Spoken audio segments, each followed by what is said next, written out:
Ok, on prélève quoi ? Sean a réattaqué tête baissée, regard par-dessous. Et Thomas, surpris par ce changement de cap, fronce les sourcils et se cale illico sur ce nouveau tempo.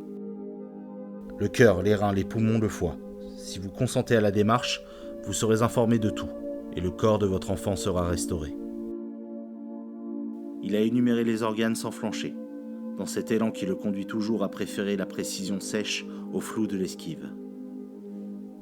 Le cœur ? Oui, le cœur. Le cœur de Simon. Marianne est étourdie. Le cœur de Simon.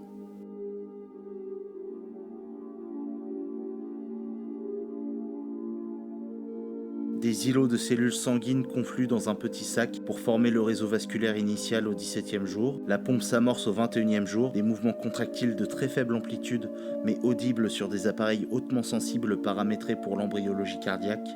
Le sang s'écoule dans les conduits en formation, innervant tissus, veines, tubes et artères. Les 4 cavités s'élaborent, le tout bien en place au 50e jour, même si inachevé. Le cœur de Simon.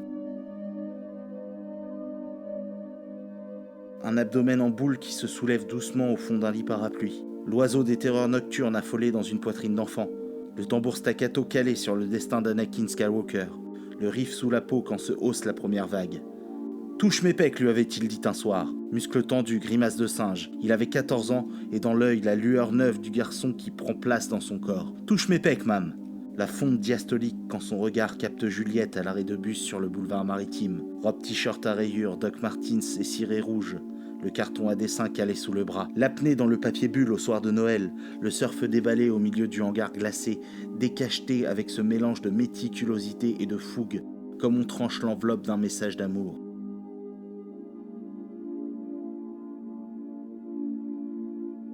Le cœur alors. Mais pas les yeux. On ne prend pas les yeux, n'est-ce pas ? Elle étouffe son cri d'une paume plaquée sur sa bouche ouverte. Sean tressaille, s'écrie dans la foulée. Quoi, les yeux ? Non, jamais, pas les yeux.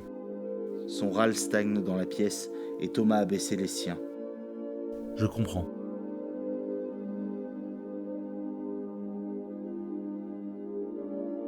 C'est une autre zone de turbulence, et il frissonne, en nage.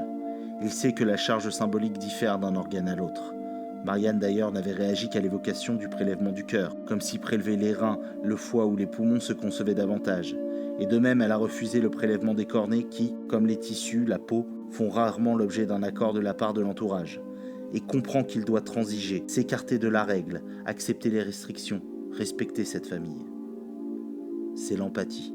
Car les yeux de Simon, ce n'était pas seulement sa rétine nerveuse, son iris de taffetas, sa pupille d'un noir pur devant le cristallin. C'était son regard. Sa peau, ce n'était pas seulement le maillage fileté de son épiderme, ses cavités poreuses. C'était sa lumière et son toucher, les capteurs vivants de son corps. Le corps de votre enfant sera restauré. C'est une promesse, et c'est peut-être aussi le glas de ce dialogue. On ne sait pas. Restauré. Thomas regarde sa montre, calcule. Le second électroencéphalogramme de 30 minutes aura lieu dans 2 heures. Souhaitez-vous prendre un temps seul ? Marianne et Sean se regardent, acquiescent de la tête. Thomas se lève et ajoute « Si votre enfant est donneur, cela permettra à d'autres personnes de vivre. D'autres personnes en attente d'un organe. » Les parents ramassent leurs manteaux, leurs sacs. Leurs gestes sont lents, bien qu'ils soient pressés de sortir d'ici maintenant. Alors il ne sera pas mort pour rien, c'est ça ? Sean remonte le col de sa parka et le regarde droit dans les yeux. On sait tout ça. Les greffes sauvent des gens, la mort de l'un peut accorder la vie à un autre, mais nous, c'est Simon, c'est notre fils. Est-ce que vous comprenez ça ? Je comprends.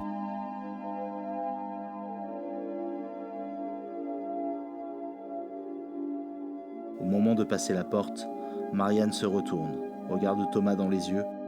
On va prendre l'air, on revient. Resté seul, Thomas s'effondre sur sa chaise. Sa tête bascule dans ses mains, ses doigts s'enfoncent dans ses cheveux, dans son crâne, et il souffle longuement. Sûrement qu'il se dit que c'est dur, et peut-être qu'il voudrait parler lui aussi, flanquer des coups de poing dans les murs, shooter dans les poubelles, briser des verres. Ce sera peut-être un oui, Plus sûrement un non donc, cela arrive. Un tiers des entretiens s'achèvent par l'expression d'un refus.